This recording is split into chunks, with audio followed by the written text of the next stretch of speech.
morning, Jessa. Yes, kumusta, Jessa? Okay How are naman you? po. Jessa, bati ka muna sa ating mga kada. Magandang araw po sa inyong lahat. Masaya po akong naririto ngayon at binabati ko po yung family ko and mga kaibigan ko na patuloy na sumusuporta sa akin simula po noon hanggang ngayon po. Yun. Alam mo, sa buhay, hindi mawawala yung pagsubok na pinagdadaanan natin. Dito sa kwento ng buhay mo, isa-isahin muna natin yung pagsubok na pinagdaanan mo. Unahin natin yung sakit na cancer. Opo. Kailan at paano mo nalaman ito? Nung 13 years old po ako, noong 2008 po, bigla na lang pong sumakit yung puson ko po. Hindi po ako, nilagnat po ako, hindi ako makaihi ng maayos po. So, pina-check up po ako sa doktor at nalaman po na cancer po agad. Stage 3B, then naging stage 4 na po siya kasi kumalat na po dun sa liver po. Then, naoperahan po ako, bigla pong lumaki yung tiyan ko noon, naoperahan ako, nag-chemotherapy, then naging okay na po ulit. 2014 po, bumalik po yung sakit ko. At sabi ng doktor sa isang hospital po dito sa Manila, hindi na daw po nila ooperahin yung bukol ko po kasi napakadelikado daw po. At kung operahin man nila, bilang na daw po yung araw ko. So, bakit nga po ba ooperahin pa kung mawawala din naman po ako? So, sabi ng mga doktor, iuwi na lang daw po ako sa Quezon, sa amin po. Ibigay na lang yung gusto ko, yung makapagpasaya sa akin, yung mga gusto kong kainin. Kasi wala na daw po silang magagawa. Yung time na po yun, naririnig ko po yung usapan ng doktor tsaka ng magulang ko po. Nakahiga po ako dun sa bed na parang nagtutulog-tulugan lang po ako. Hindi po alam nila na naririnig ko. So, inuwi po ako ng family ko na hirap pa po, walang gamot, tapos hirap pa lumakad, ganun po. Pero nung nasa, taga-island po kasi kami, parang yung mindset na po ng family ko, parang hintayin na lang kung kailan. Kung hanggang kailan yung buhay ko. Parang tinanggap ko pa naman po yun. Pero sabi ko, once na lumakas ako at maging okay ako at mapagbigyan pa ako ni Lord ng pag-asa, hindi ko sasayangin.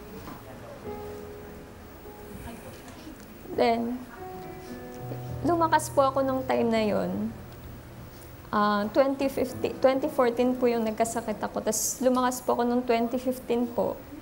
Natural lang po na healing. Sa beach po, sa yung araw-araw na nagpapaaraw ka po sa tabing dagat. Fresh po yung mga kinakain, gulay, isda. Natural lang po yung healing, walang gamot na galing sa doktor. Then, noong 2015 po, sabi ko, hindi ako pwedeng nandun lang sa bahay. Hindi ako pwedeng walang gawin. So sabi ko, babalik na lang ako sa college, mag-aaral na lang ako. Nag-aral po ako sa college, 4 years, teacher. Dire-diretso po, nakapag-aral ako, hindi ako inatake ng sakit ko.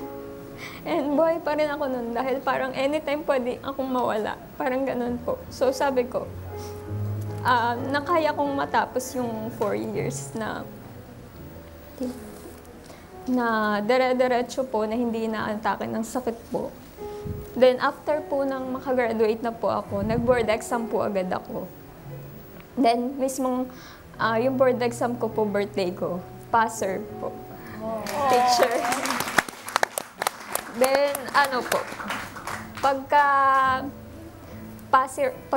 ko po nung O-taking po, nag-apply po agad ako sa DepEd. Pero may isang nag-interview ko sa akin na sabi, parang baka mahirapan daw po ako kasi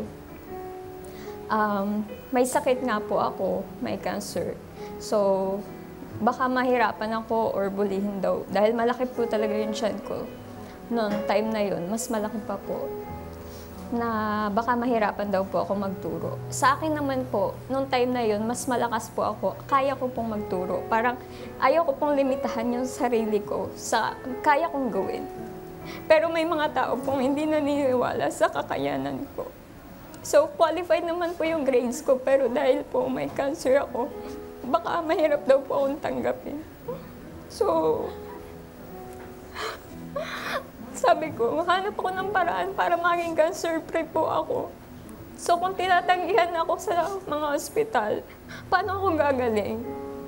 So, naghanap po ako ng alternative medicine na pwedeng makatulong sa condition ko. Yun, nakahanap po ako. Kaso nag-pandemic po, 2022. So, habang pandemic po, nag-online business po ako kasi wala nga din po ibang pang trabaho, hindi pa ako natatanggap sa DepEd. And medyo mahigpit po nung time na yun, ng pandemic po. Then nag-online po ako, nanood sa YouTube. Natuto po akong gumawa ng mga bouquet, nag-decor po sa mga birthdays, yung mga backdrop po, yung mga balloons. Ayun po, marami pong nagdiwala sa akin at bumenta naman po siya sa amin. Ayan po yung mga ginagawa. Ayan. Ikaw lahat yan, Opo, nag-design ako po yan. gumagawa. Ikaw lang mag-isa natuto niyan. Opo, sa YouTube lang Grabe po. yung tiyaga mo, Jessa. Kasi kailangan ko po makaipon, pambili po ng gamot. Hindi po ako humihingi sa family ko po ng pambili ko ng gamot. Kasi ayoko pong makadagdag pa sa problema po nila. Kaya ayun po, nung nakaipon na po naman ako ng pera, ilang buwan po ko po yung pinag-ipunan. Tsaka marami po akong kaibigan na nagbigay sa akin ng tulong. Tapos nakaipon po ako ng kung ano-ano pong racket na pinasok ko para mapag-ipunan ko lang yung pambili ko ng gamot. Naipon ko po yung 100,000. Pero sumakay po ako sa barko para bumili ng gamot. Pupunta po sa doktor ko. Pero nasunog po yun. Sinasakyan kong barko po. Tumalon po lahat kaming pasahero, walang life vest. Dahil po yung life vest nasa likod, nasunog na din po. Tumalon na lang po ako kasi naman po masunog ako kahit wala akong life vest, malunod man ako or ano.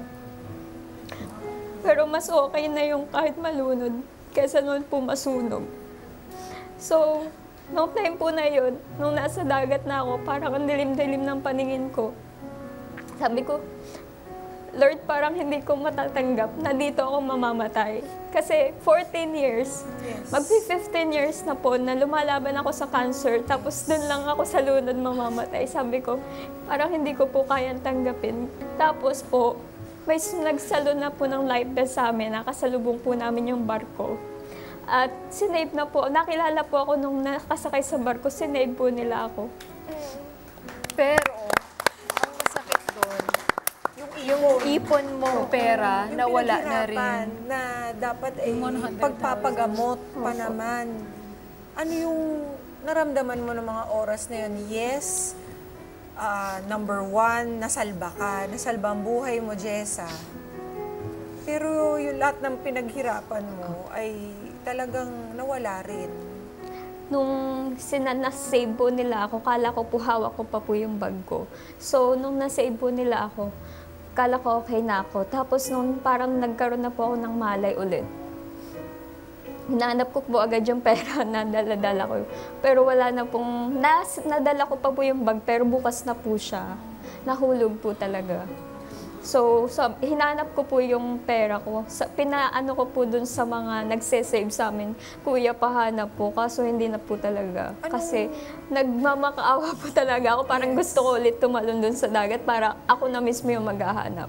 Kaso may nagyakap na nga po sa akin na umiiyak na din.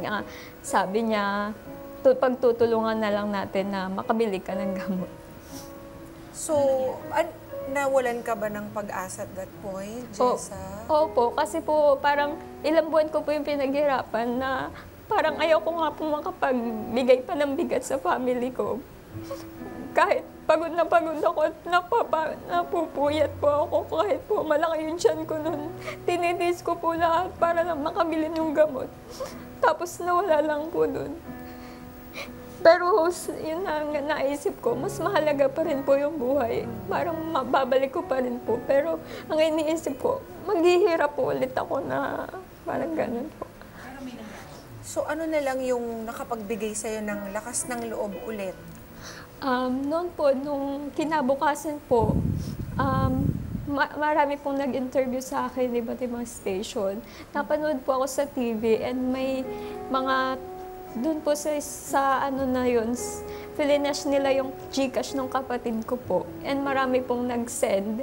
So, yung 100K po na nawala, naibalik po ng ibang tao.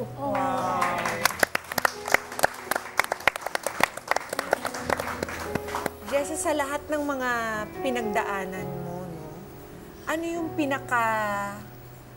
nagbigay sa'yo talaga ng fighting spirit na wag sumuko?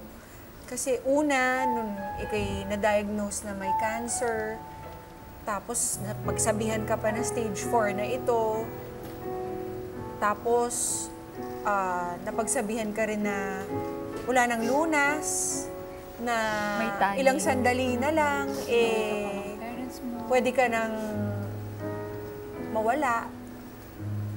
Pero hindi mo tinanggap eh. 'Di ba?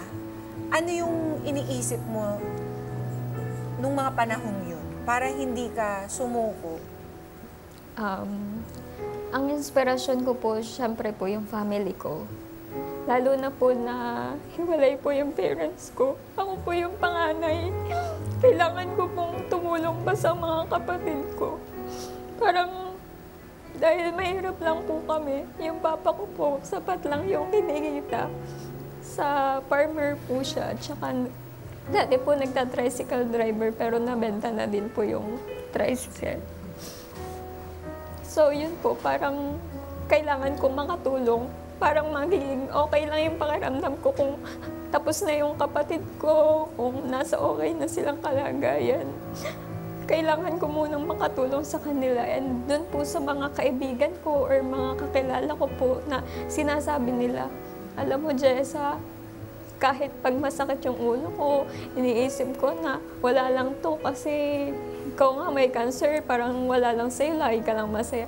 So para pong mas lumalaban ako kasi may mga tao pong nagtitiwala at naniniwala sa Lord na may nangyayaring himala kay Jessa, so pwede ding mangyari sa amin. Tapos ang dami pong taong mabubuti na tumulong po sa akin. So, kagaya po ng foundation na tinitirahan ko ngayon, yung Child House po. Sila po yung tumutulong sa mga cancer patients po. Then, may mga tao pong mga sponsor po doon na tumulong po sa akin. So, parang kaya i-cover po nila yung gastos ko sa hospital. So, hindi ko po sila kilala, pero dahil sa napanood nila ako at nakita daw nila yung determination ko and talagang lumalaban ako. Parang gusto po nila akong tulungan. Ayun po, sila po yung simula nung nangyari yung Merca po hanggang ngayon po sila po yung tumutulong. So ayoko pong sayangin yun. At gusto ko pong silang maging proud. And ako din po makabawi sa kanila at mas marami pa din po sana akong matulungan. Netizens, for more Kada Umaga updates, i-click lamang po ang subscribe button at i-follow ang Net25 social media pages on YouTube, Facebook, and TikTok at pati na rin ang Net25 TV.